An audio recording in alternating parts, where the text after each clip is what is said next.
You don't find many cowboys that are shotgun men. Good ones.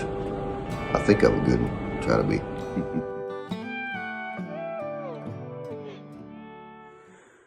Hi, everybody. We're going to call this episode 3. And I know if you watched the last episode, you're going to think, oh, this guy's only got one shirt. Well, this is the deal. It's all the same day that I'm making these 2 episodes. And here's why. Partly, I've got to have an implant put in my jaw. And I'm not sure how long my jaw is going to be sore. And so I may be a while till I can make episodes. I'm going to do it today. And we're going to try to shoot some targets. And if I don't like the video, I'll delete it and I'll make another one later. But I'm going to try to put out a video a month on this preparation for my woodcock hunt adventure. So what I'm shooting today is this ammo right here. I got this from a guy in Texas, and I don't have his name with me. But no, I'm sorry, Florida.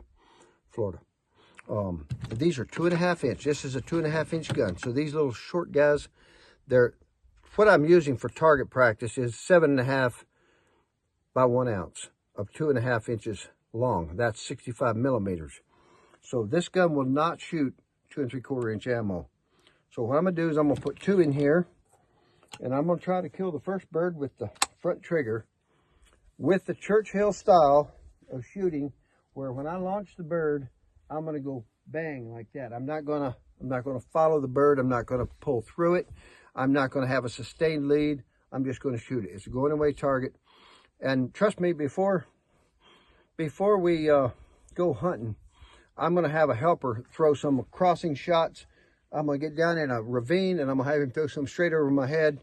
We're gonna do a whole bunch of different shots. But today, for the first shots of this gun, to see if it will even shoot where I look, we're gonna use this. Now I've been dry mounting this gun a lot, so that's really important, I think, so that when you go up like that, you're on the target, and if you're not, you need to correct it.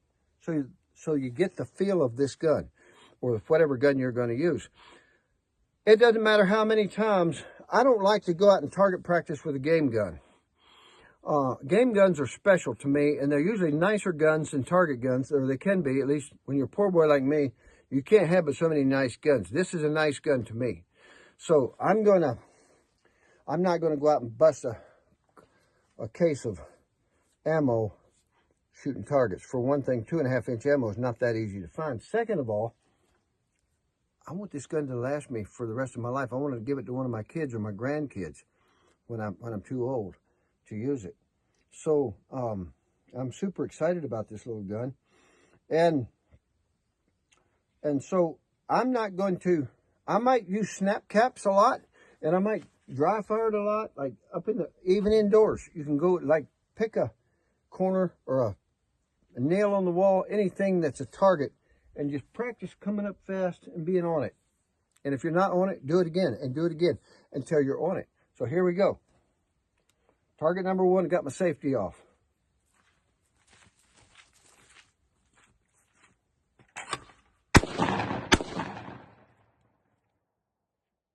Ooh, that little baby kicks right there with that ammo.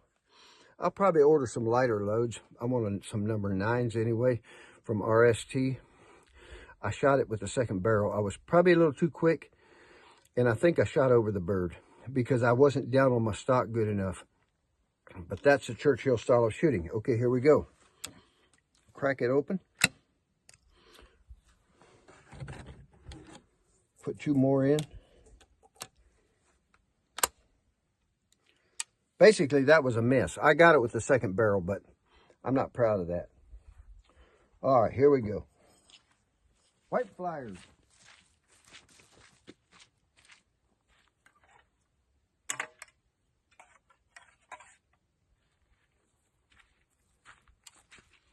So this time, I'm going to try to let the bird get out there just a little farther. Even though I'm shooting a cylinder bore, you still need it out there by, it still needs to be out there by, I don't know, 15 yards or so at least. I was in too big a hurry. So that's the first time I've shot this gun. So now this time I'm going to bust it with my front barrel, or my front trigger. I'm going to get it but I got to get my face down tighter.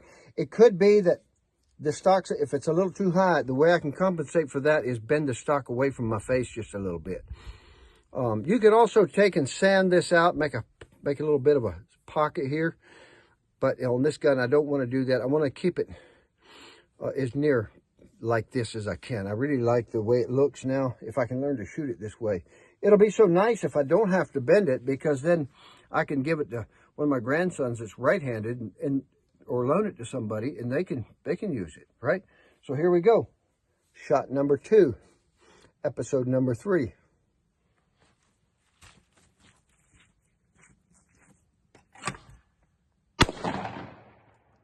Boom! So that's what I'm talking about.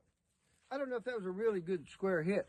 I knocked that clay in about 5 pieces, but I didn't really powder it like I like. But guess what? I'm going to get this right.